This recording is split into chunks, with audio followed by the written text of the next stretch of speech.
अस्सलामुअलैकुम वरहमतुल्लाहि वबरकातुहू। कैसे मेरे बच्चों, खैरियत से हो आप लोग? उम्मीद करता हूँ आप सब खैरियत से होंगे। जैसा कि आप लोगों को मालूम है, वेदर कंडीशंस की वजह से जो है वो कुछ दिनों के लिए कॉलेज को जो है वो ऑफ किया गया है। तो सबसे पहले तो आप लोगों को एहतियात करने की जो है वो कहूँगा कि आप लोग घर पे रहें और मास्क का जो है वो इस्तेमाल करें, क्योंकि ऐसी सिचुएशंस के अंदर जितनी भी एहतियाती तदाबीर जो है वो इख्तियार की जाएँ, उतनी ही हम लोग जो है वो डिजीज़ से या जो है वो अपने आप को जो है वो सेव कर सकते हैं, बचा सकते हैं। तो बेटा, जैसे आप लोगों को मालूम है कि इस दौरानिए को जो है वो पंजाब कॉलेज भलवाल ने जो है वो ऑनलाइन पे शिफ्ट किया है। तो ऑनलाइन लेक्चर में आज हम लोग पहले लेक्चर में वहीं से कंटिन्यू करेंगे जहाँ पे हम लोगों ने अपना फिज़िकल क्लासेस के अंदर जो है वो एंड किया था। तो हम लोग आज जो है वो एक्सरसाइज जो है हमारी 1.1 उसका क्वेश्चन नंबर 11 जो है वो सॉल्व करना सीखेंगे कि इसको किस तरीके से सॉल्व करना है। पहले तो इस क्वेश्चन के मुतालिक एक छोटा सा ओवरव्यू है कि ये क्वेश्चन एक्चुअली है किस चीज़ के मुतालिक। तो ये एक्चुअली विरासत के मुतालिक है कि जब इस दुनिया से एक बंदा जो है वो चला जाता है तो उसकी विरासत जो है वो उसके लवाहिकीन में किस तरीके से तकसीम की जाती है।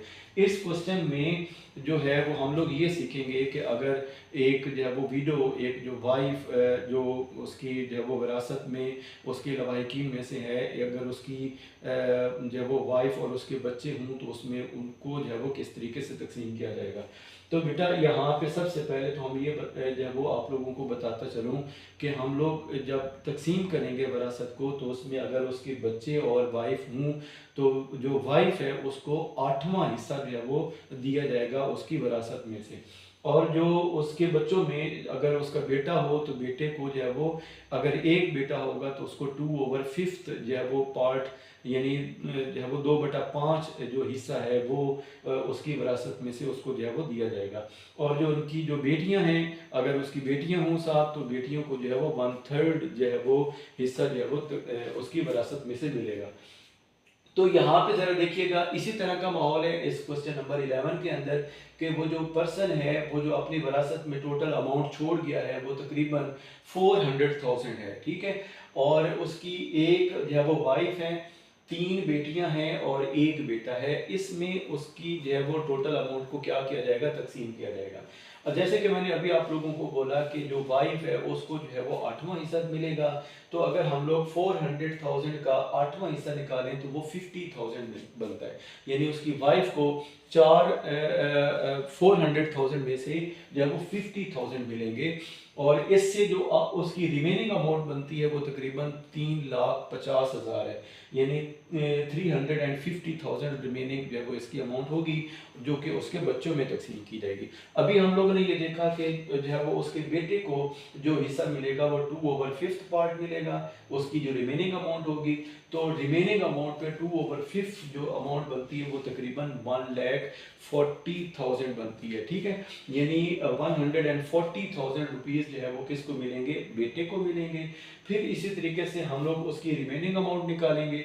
रिमेनिंग अमाउंट पहले कितनी थी, जो है वो वाइफ को मिलने के बाद 350,000, और जब उसके बेटे को मिला 140,000, तो जो रिमेनिंग अमाउंट बनती है वो तकरीबन 210,000 बनती है। और ये उसकी जो बेटियां हैं, 3 बेटियां हैं, उनमें तकसीम की जाएगी।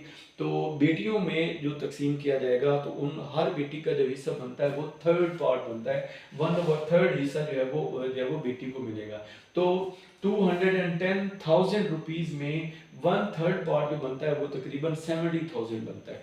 यानी हर बेटी को जो रिमेनिंग अमाउंट है 2,10,000 वो 70,000 करके क्या की जाएगी, वो तकसीम की जाएगी, ठीक है। तो इस तरह से जो 400,000 रुपीज़ जो थे वो विडो को कितने मिले, 50,000।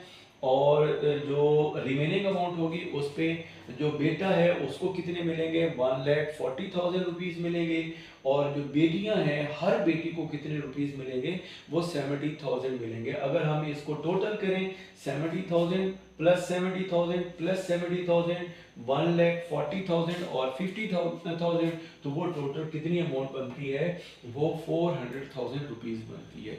तो बड़ा आसान सा कंसेप्ट है, बस सिर्फ ये याद रखें कि जब एक जब वो बंदा इस दुनिया से चला जाता है तो उसके लवाहिकीन में जो अमाउंट तकसीम की जाती है, अगर उसके लवाहिकीन में बीवी और बच्चे जब वो शामिल हों तो बीवी को 8वां हिस्सा दिया जाएगा, जो बड़ा बेटा है तो बड़े बेटे को जो है वो 2/5 हिस्सा मिलेगा, और जो उसकी बेटियां हैं अगर वो मोर देन 1 बेटियां हों, मोर देन 2 हों, तो डॉटर्स हों, तो उनको जो है वो 3rd हिस्सा जो है वो उनमें तकसीम किया जाएगा।